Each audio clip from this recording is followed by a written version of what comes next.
What is up, everybody? Welcome back to another Dragon Streams video. Today we're going to be talking about why Halo 2 revolutionized online gaming and the Xbox franchise as a whole. Because this game innovated a lot and did a lot of things, so we're going to get into that. Here is part 1 of the campaign. Halo 2's campaign starts right where we left off during Halo CE. We'll start from the Master Chief side of things. The Master Chief and Cortana escape the Halo ring and regroup with the UNSC after the ring is destroyed. Master Chief and others receive awards in a space station, but the station is attacked by the Covenant during the ceremony. Chief then proceeds to drop one of his most iconic lines. I need a weapon.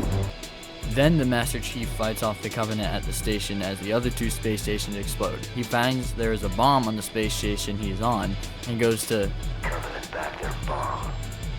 He successfully destroys the Covenant fleet and lands back on the UNSC ship from space and takes the fight to the ground.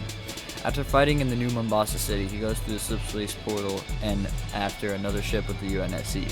After all this, they find a new Halo ring and find out that the rings can all be activated at once through a place called the Ark. Master Chief also kills one of the prophets who are leaders of the Covenant. Let's cut to the Arbiter. Before being the Arbiter, his real name is Velvedam. I don't know how to pronounce that. And he was a high-ranking member of the Covenant until Halo 2. During Halo CE, he was the commander of the fleet of ships that were chasing the Pillar of Autumn and the Master Chief. He failed to stop the Master Chief and the UNSC from destroying the Halo ring. Because of this, the prophets called him a traitor and a failure. They were going to torture him or even kill him, but they had better plans. They made him the Arbiter and sent him on near-suicidal missions. During this, he learns from the Oracle, or 343 Guilty Spark, that Halo is not a sacred icon, but is actually a deadly space donut that can wipe out the entire galaxy. When telling this to the brute Tartarus, the brute betrays him and tells the Arbiter that the prophets ordered him to do it. He gets tossed down a hole to die. This is where both their stories come together, Master Chief and Arbiter. Master Chief jumps into the water after killing one of the prophets and a Covenant ship blasts him. He gets knocked unconscious when both of the Arbiter and the Master Chief get taken by the Gravemind. The Gravemind is the leader of the Flood, or the controller of the Flood, however you want to view it. He sends the Master Chief and the Arbiter to two different locations to stop Truth, the Prophet, from activating the Halo rings they are currently on. Master Chief gets very close to Truth, but he escapes before he could be killed/captured. Chief also leaves behind Cortana so he would have more time to escape. Kinda perfect if the ship was going to Earth.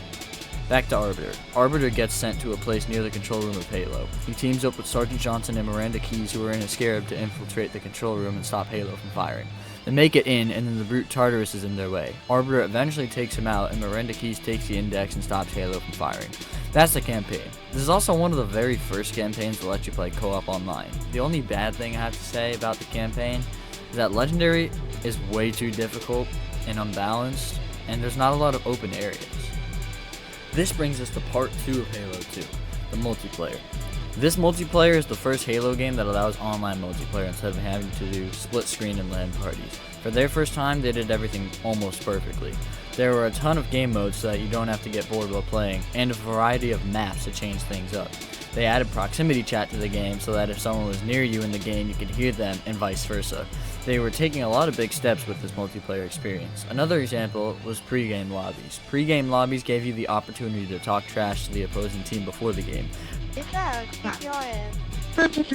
Oh no, you're gonna kick your ass. Bitch, where do you live, bitch? I'm Michigan, not come on, you. bring it to me. Where do you live, shorty? Bitch, where do you live? I asked you first. Detroit, Michigan, bitch. What? Detroit, Michigan? Yeah. Madison, Wisconsin. It also made choosing maps and game modes easier. Everyone just voted on that stuff now. The customization wasn't really there, though. All you could do was change your color, and it didn't even show if you were playing, red versus blue or anything like that. But it was simple and easy. They definitely did have some things to do and improve on for the next game. That brings us to part 3, the graphics. The graphics in this game, in my opinion, were a step down from Halo CE. And it's not the developer's fault, but the game just feels a little flat and sluggish in some areas. So I say it's not the developer's fault because there is an actual reason. Bungie was planning on using some type of lighting that would require a powerful PC or console to run, but the Xbox couldn't, so they had to scrap that. This game is also very rushed and unfinished, so it's not like the game devs were just being lazy. You can tell that in some parts of the game definitely looks better in Halo Combat Evolved. I think the color scheme is also a little worse in Halo too, but, you know, that might have just been my TV, but that's what I think. In conclusion, flaws and all, this game is still a masterpiece to this day, thanks to Bungie and all the devs who made it game, even with many setbacks and it being rushed. Also, the campaign background video was recorded from an actual original Xbox with like a capture card and the AV thing, the HDMI, or AV to HDMI. So that's why it's not the highest quality, but we will see you guys next time on Dragon